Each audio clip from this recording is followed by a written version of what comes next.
il faut beaucoup aimer. Il faut vraiment beaucoup aimer dans l'équipe d'œil. Il faut aimer les autres, il faut aimer accueillir, il faut aimer comprendre. C'est pas toujours facile, il faut aimer se taire pour écouter ceux qui ont besoin d'être aimés.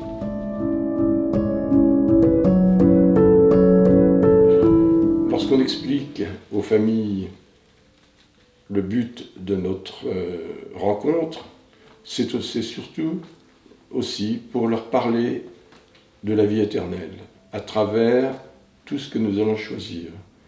Parce que la vie éternelle, à vrai dire, elle commence dès la naissance, elle ne s'arrête pas. Comme le grain de blé, dès que le grain de blé est en terre, il va refournir des épis. Et dans les épis, nous reprendrons un grain de blé pour en faire d'autres. Eh bien, la vie éternelle, c'est un peu ça aussi. C'est ni plus ni moins que la fin de notre passage, de notre pèlerinage sur la terre, qui se prolonge. Et là, c'est le mystère de la vie éternelle que Jésus-Christ lui-même nous a montré en nous disant les paroles de Jean. Et moi, dit Jésus, je suis la résurrection et la vie. Celui qui croit en moi, même s'il meurt, vivra. La fin d'une vie, la mort, est toujours vécue avec un grand chagrin. Et de ce fait, nous sommes là pour aider à organiser la cérémonie d'adieu d'une famille à un proche. Donc pour les libérer de tout ce qui est protocolaire, mais aussi de faire mémoire de la vie de la personne qui vient de décéder. Alors ces familles en deuil, aujourd'hui, on les reçoit à deux, toujours en couple, et avec beaucoup d'ouverture d'esprit. Nous ne savons jamais qui nous allons rencontrer, nous ne savons jamais, pour toujours, qui sont ces personnes, ce qu'elles ont vécu, comment elles ont vécu. Et nous, en tant que chrétiens, nous sommes engagés dans cet acte d'amour, car en fait, il faut aimer les autres pour pouvoir communiquer. Déjà, l'équipe toutes les personnes s'estiment entre elles, mais surtout, ouvrir nos oreilles, écouter, faire que les gens se racontent. Et pour se raconter, on commence toujours par les origines de la personne, ce qu'ils ont vécu, ce que ces personnes ont vécu, comment elles ont vécu. Est-ce que ce sont des familles nombreuses? Est-ce qu'ils ont de nombreux enfants? Les grands moments de leur vie, tant les joies que les peines. Quels étaient leurs goûts? Nous recevons ces personnes, mais des fois, simplement, deux personnes viennent préparer une demande ont demandé à ce qu'il y ait des obsèques chrétiennes, mais quelquefois, ça nous arrive d'avoir les enfants, les petits-enfants, et j'allais dire aussi, ou le veuf ou la veuve. Donc là, il y a de la part de ces familles-là une recherche profonde d'être écoutés. Donc on les écoute et on les fait expliquer leurs raisons pour lesquelles elles sont ici, avec nous, pour préparer les funérailles de leurs parents. Mais nous avons aussi une personne qui vient seule, ou en couple, en disant « bah oui, nous venons, mais nous ne croyons pas, mais notre maman ou notre grand-mère était chrétienne, elle était catholique, elle venait à la messe tous les dimanches, et elle nous a fait promettre qu'on ferait le nécessaire. Bon, donc nous venons, mais vous faites ce que vous voulez. » Et en fin de compte, au bout de quelques instants, quand on leur a présenté tous les textes, le déroulement de la cérémonie, le temps de l'accueil, le choix des chants, le choix des lectures, etc., finalement, elles participent. Non seulement elles participent, mais en plus elles se souviennent. Parce que des personnes qui ont élevé dans la religion chrétienne ont quand même enseigné, ont évangélisé leurs enfants, ils sont allés à la catéchèse, souvent ils ont été baptisés, souvent ils ont fait leur communion, souvent ils se sont mariés à l'église, mais tout ça c'est loin pour eux.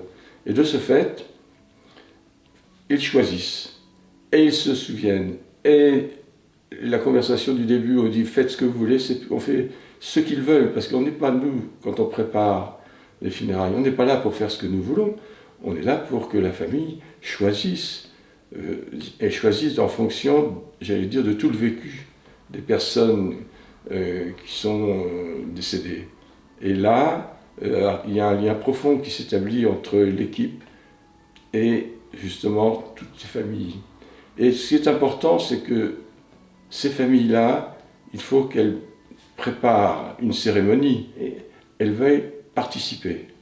Elles veulent, j'allais dire, accompagner. Elles veulent dire au revoir et elles veulent surtout se dire qu'elles ont fait la volonté de leur père, de leur oncle, de leur tante, mais elles ont fait la volonté en fonction de choix, vraiment, de choix presque d'amour. Les textes sont liés vraiment à la vie de la personne. Et puis, si vraiment ces personnes-là n'ont pas de connaissances spécifiques, alors à ce moment-là, c'est à nous de les guider par rapport justement aux explications qu'elles nous ont données sur le défunt ou la défunte. Oui, nous sommes 3 ou 4 à avoir été missionnés par notre évêque. Et notre évêque nous a donné la possibilité de présider justement ces cérémonies. Il n'y a pas, bien sûr, de possibilité de messe, c'est simplement, on dit, une bénédiction, une cérémonie de funérailles. Et avec l'équipe paroissiale, justement, nous sommes toujours 2 pour recevoir, mais 2 à être présents, et aussi avec la chorale. Il y a une chorale de personnes bénévoles qui accompagnent fidèlement presque toutes les cérémonies. Ce sont des personnes bénévoles et qui consacrent beaucoup de leur temps et qui sont indispensables ou presque pour accompagner la famille, parce que nous représentons aussi toute l'assistance des chrétiens, des chrétiens catholiques dans notre paroisse. Ce ne sont pas des gens qui sont là simplement pour dire tiens on va aller chanter un petit peu ou on va aller voir un peu ce qui se passe. Non, ce sont des gens qui sont engagés et sans eux la cérémonie n'aurait pas toute son intensité. C'est un accompagnement de ces familles en deuil qui se fait non pas forcément par 2 personnes qui reçoivent, mais aussi par la communauté de notre paroisse. On représente la communauté. Et ça, je pense aussi toutes les personnes qui sont venues nous demander de préparer des funérailles pour des amis, pour un ami, pour un parent, sont sensibles à cette présence. Lorsque nous recevons les familles et qu'il y a des enfants et des petits-enfants dans ces familles, nous rendons souvent compte que ces enfants et petits-enfants, pour eux, la mort est une perte définitive. Or, dans la vie de tous les jours, ces enfants vont percevoir un vide, un manque. Quelquefois, quand ils sont des jeunes adolescents, on leur donne une lecture à faire lors de la cérémonie, ou le rite de la lumière, venir allumer les cierges qui sont autour du cercueil. Et puis quelquefois, il y a des tout petits enfants qui participent, qui viennent, et nous leur proposons, pour mémoriser cette cérémonie, de mettre des petits lumignons sur le cercueil. On leur donne à la fin de la cérémonie, pour qu'ils les emportent chez eux, pour que de temps en temps ils les allument donc, et qu'ils prient, ou qu'ils pensent, qu'ils reprennent une photo pour mettre à côté, parce que les petits-enfants ne font pas leur deuil comme des adultes. Pour eux, la vie commence. Et aujourd'hui, ils ne la verront plus, cette grand-mère. Mais par contre, ils pourront la voir en photo, en disant que ma mamie, elle m'avait donné beaucoup de joie, beaucoup de plaisir, et aujourd'hui je pense à elle. Et ça les aidera. C'est peut-être un petit peu désuet, mais c'est beaucoup pour eux. Alors, la mission de la célébration des obsèques, c'est d'en faire un acte d'espérance chrétienne, mais aussi un acte d'évangélisation.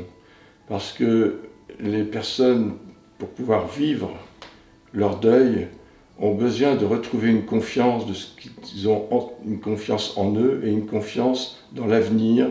Et cet avenir, c'est aussi le nôtre, c'est aussi le leur. Et c'est celui de continuer à vivre en pensant toujours que la mort n'est pas une fin en soi.